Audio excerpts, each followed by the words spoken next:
স্বরগুলো তোমাকে বলেছি। হ্রস্ব স্বর বা কি বলছি আমরা? হ্রস্ব স্বর বা লঘু গণ আর দীর্ঘ স্বর বা গুরুগণ। গ, ঘ ইত্যাদি এগুলো কি হ্রস্ব স্বর বা লঘু গণ। হ্রস্ব স্বর বা লঘু গণ। অ রস্বই রস্বরি ক খ গ ঘ ইত্যাদি।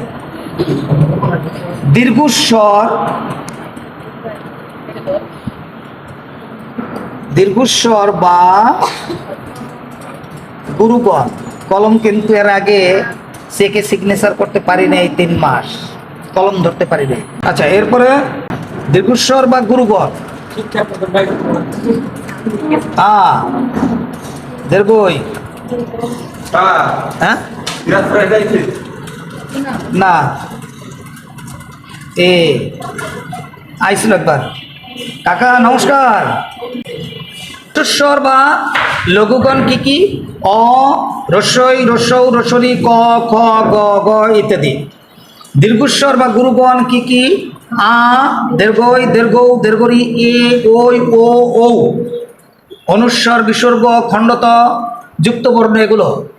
তা আমরা এইবার কিভাবে আগাবো? গণ। এই গণ কোথায় লাগবে, কি অবস্থায় লাগবে, আমি সেগুলো আলোচনা করতেছি। যেমন ছন্দমঞ্জরিতে যদি গণ নির্ণয় করতে হয় তা আমার কয়েকটি বিষয় জানতে হবে। সেটা কি? সেটা হলো আমাদের একটা সূত্র আছে, মস্ত্রীগুরু ত্রিলঘুস্য নকারো ভাদি গুরু পুনরাদি লঘুর্য যো গুরু মধ্যগত রল মধ্য স অন্ত গুরু কথিতন্ত লঘুস্থ। এটা কি হবে? ভাদি গুরু পুনরাদি লঘুর্য যো গুরু মধ্যগত রল মধ্য স অন্ত গুরু কথিতন্ত লঘুস্থ গুরু রেক গকারস্তু লঘু রেক লকার। তাহলে ভাদি গুরু। তাহলে আমরা গুরু সমান সমান আমরা কি এস সমান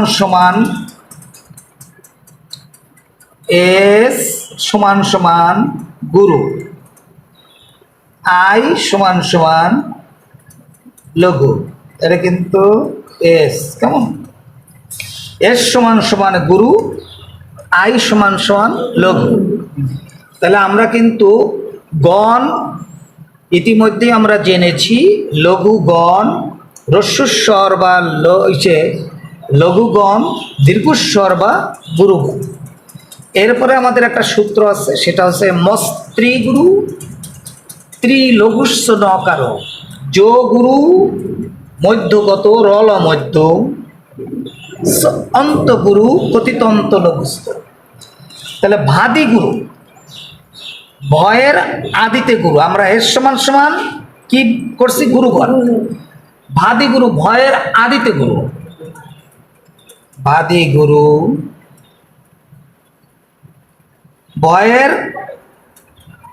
ভয়ের আদিতে গুরু। পুনরাদি লঘুর্য অন্তর্জর আদিতে লঘু জ গুরু জয়ের মধ্য গুরু, গুর্গের জ গুরু মধ্যগত রল মধ্য রয়ের মধ্যে লঘু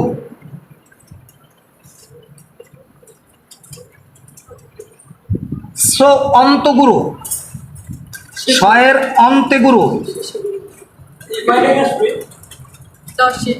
10 মার্কের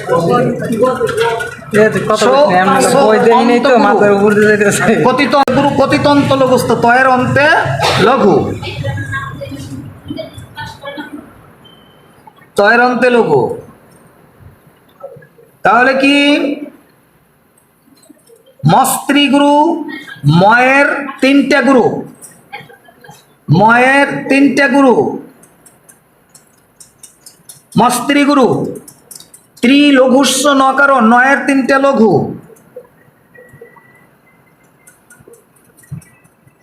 মস্ত্রী গুরু ত্রিলঘুস্ব নকার যোগুরু, যোগুরু মধ্যগত, যোগুরু মানে জয়ের মধ্যে গুরু। ওরা হাসে যে স্যারে কি পড়াইতেছে, পরে ও কইতেছে যে স্যার ওই গানের ভিতরে এ যদি দুটো অক্ষর শিখে আসতাম আপনার কাছ থেকে।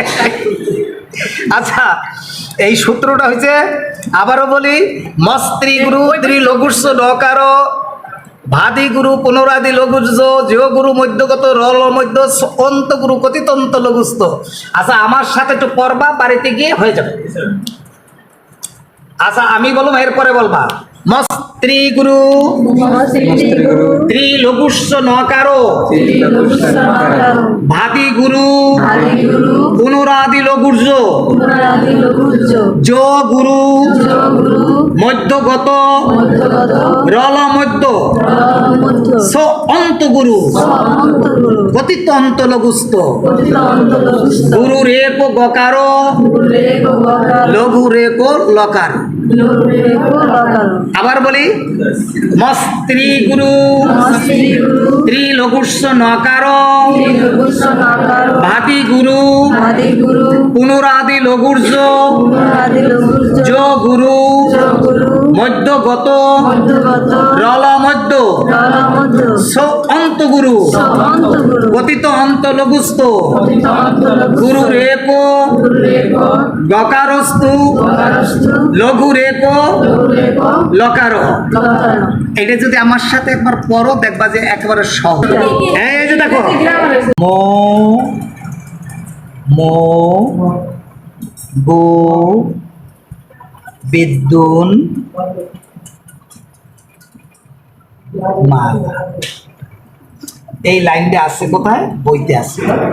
মো মো গো গো বিদ্যুন মালা, এ ওই ও ঔ, তাহলে কোনটায়? ক খ এগুলো ছিল লঘুগণ। আর গুরুগণ কি কি? এ ওই ও ঔ, গো মো মো ও, তাহলে কি হবে? এটা গুরুগণ হবে এস এস এস, ওই মো ও এস, গুরুগণ গো ও এস, গো ও এস।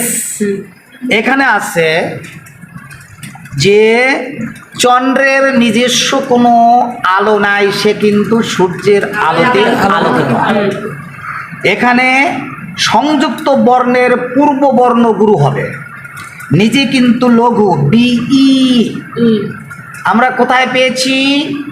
রস্যই, এটা কিন্তু বিই বিই। এখানে কি ছিল? এটা ছিল লঘুগণ। লঘুগণ সংযুক্ত বর্ণের পূর্ব বর্ণ গুরু হবে। সংযুক্ত বর্ণ কোনটা? জ ফলা, ম ফলা, র ফলা, গ ফলা যা আছে সেগুলো কিন্তু এইটা হলো সংযুক্ত বর্ণের পূর্ব বর্ণ গুরু হবে, নিজে ছিল লঘু। তাহলে কি হবে? এস। এটা কি? নিজে কিন্তু যদি একার থাকতো তাহলে এটা গুরুগণ হইতো। এটা কিন্তু দয় জফলা, দয় রস্যু জফলা আছে, এটা কিন্তু নিজেও লঘু, এইটার জন্য এইটা গুরু হয়েছে। এই যার একটা সংযুক্ত বর্ণ আছে এটার জন্য এটা গুরু হয়েছে। আকার আছে, আকার আছে, আকার আ, সরে আ, এ ওই ও এস, গুরুগণ।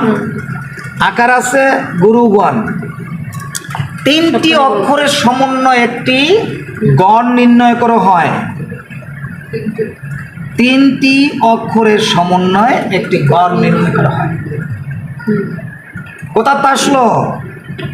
এবার কি তিনটে এস যদি থাকে তাহলে আমার কি লিখতে হবে? মস্ত্রী গুরু। মস্ত্রী গুরু, এই যে সূত্র, মস্ত্রী গুরু। তিনটে এস থাকলে কি লিখবো? কি লিখবো? ম। হ্যাঁ, তিনটে এস থাকলে কি লিখবো? কয়টা এস আছে? তিনটি অক্ষরের সমন্বয়ে একটি গণ নির্ণয় হবে। তাহলে তিনটি অক্ষরের সমন্বয় কি করছি? ম হয়েছে। আবার তিনটি অক্ষরের সমন্বয় কি হয়েছে? ম। যদি ভিন্ন ভিন্ন এস দুইটা যদি ভিন্ন থাকে কেটা আই থাকে তাহলে ভিন্ন ভিন্ন হবে গ গ। যে ছন্দের প্রতিচরণে এক দুই দুটি মগন ও দুটি গগন থাকে তাকে বিদ্যুন্মালা ছন্দ বলে। অনুবাদ: যে ছন্দের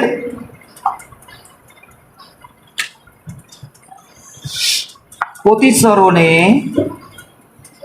দুটি মগন, এই যে এইভাবে লাগবা মগন ও দুটি গগন থাকে তাকে বিদ্যুন্মালা, ওই যে বিদ্যুন্মালা, বিদ্যুন্মালা এরকম কমা কোটেশন দিয়ে আটকাইতে হবে। বিদ্যুন্মালা, বিদ্যুন্মালা ছন্দ বলে।